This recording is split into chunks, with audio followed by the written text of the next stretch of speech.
Pagbasa sa 10 kabanata ng Aklat ni Juan, ang talinhaga tungkol sa pastol, talata 1 hanggang 42. Pakatandaan ninyo, ang pumapasok sa kulungan ng mga tupa nang hindi sa pinto nagdaraan kundi umaakyat sa di dapat pagdaanan ay magnanakaw at tulisan. Ang tunay na pastol ay sa pintuan nagdaraan. Pinapapasok siya ng gwardya at pinapakinggan ng mga tupa ang kanyang tinig. Tinatawag niya ang kanyang mga tupa sa kanilang pangalan at inilalabas sa kulungan.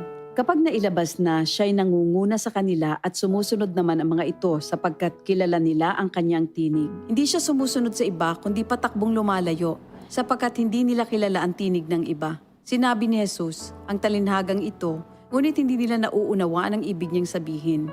Kaya't muling sinabi ni Jesus, pakatandaan niyo, ako nga ang pintuang dinaraanan ng mga tupa.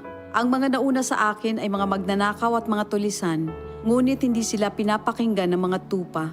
Ako ang pintuan. Ang sinumang pumapasok sa pamamagitan ko ay maliligtas. Papasok siya't lalabas at makakatagpo ng pastulan. Dumarating ang magnanakaw para lamang magnakaw, pumatay at manira. Naparito ako upang ang mga tupa ay magkaroon ng buhay, ng isang buhay na masagana at ganap. Ako ang mabuting pastol. Iniaalay ng mabuting pastol ang kanyang buhay para sa mga tupa. Ang bayaran ay tumatakas kapag may dumarating na asong gubat.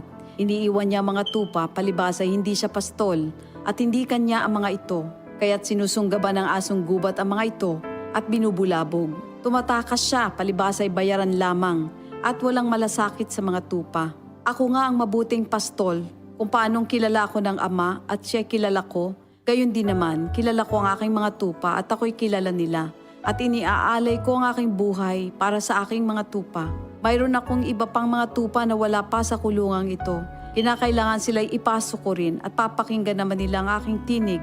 Sa gayon magiging isa na lamang ang kawan at isa ang pastol. Dahil dito'y minamahal ako ng Ama sapagkat iniaalay ko ang aking buhay upang ito'y kunin kong muli. Walang makakakuha ng aking buhay kusa ko itong ibinibigay. Mayroon akong kapangyarihang ibigay ito at kuning muli.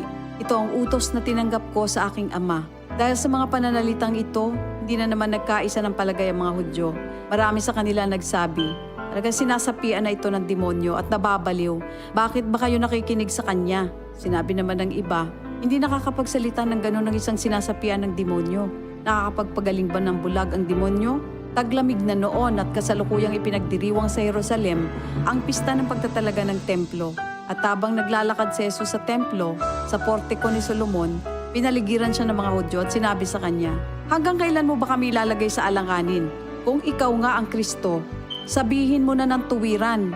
At sumagot si Jesus, sinabi ko na sa inyo, ngunit ayaw ninyong maniwala. Ang mga ginagawa ko sa pangalan ng aking Ama ay nagpapatotoo tungkol sa akin. Ngunit ayaw ninyong maniwala sapagkat hindi kayo kabilang sa aking mga tupa. Nakikinig sa akin ng aking mga tupa. Nakikilala ko sila. Sumusunod sila sa akin.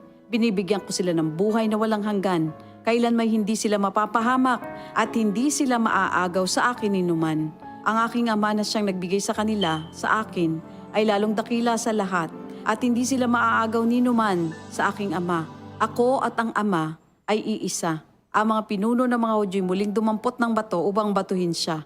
Kaya't sinabi sa kanila ni Jesus, marami akong mabubuting gawang ipinakita sa inyo mula sa Ama. Alin ba sa mga ito ang dahilan at ako'y inyong gustong batuhin? Sumagot ang mga pinuno ng mga Hudyo, hindi dahil sa mabubuting gawa kaya ka namin babatuhin, kundi dahil sa paglapastangan mo sa Diyos, sapagkat nagpapanggap kang Diyos, bagamat tao ka lamang. Tumugon si Jesus, di ba nasusulat sa inyong kautusan? Sinabi ko, mga Diyos kayo. Mga Diyos ang tawag ng kautusan sa mga pinagkatiwalaan ng salita ng Diyos, at hindi maaaring ipawalang bisa ang sinasabi ng kasulatan. Ako'y pinili at isinugo ng Ama. Paano ninyo ngayon masasabing nilalapastangan ko ang Diyos? Dahil sa sinasabi kong ako ang anak ng Diyos? Kung hindi ko ginagawa ang mga pinapagawa ng aking Ama, huwag niyo akong paniwalaan. Ngunit kung ang ginagawa ko ay ang mga ito, paniwalaan ninyo ang aking mga gawa kung ayaw ninyong maniwala sa akin. Sa gayon matitiyak ninyong nasa akin ang Ama at ako'y nasa Kanya. Kaya tinangka naman nilang dakpin si Jesus, ngunit siya'y nakaalis. Muling pumunta si Jesus sa ibayo ng Jordan sa pook na dating pinagbautismohan ni Juan. Habang naroroon siya'y maraming lumalapit sa kanya. Sinasabi nila, si Juan ay walang ginawang himala, ngunit totoo ang lahat ng sinabi niya tungkol sa taong ito. at doon maraming sumampalataya kay Jesus. Ito ang salita ng Diyos. DCXL 558.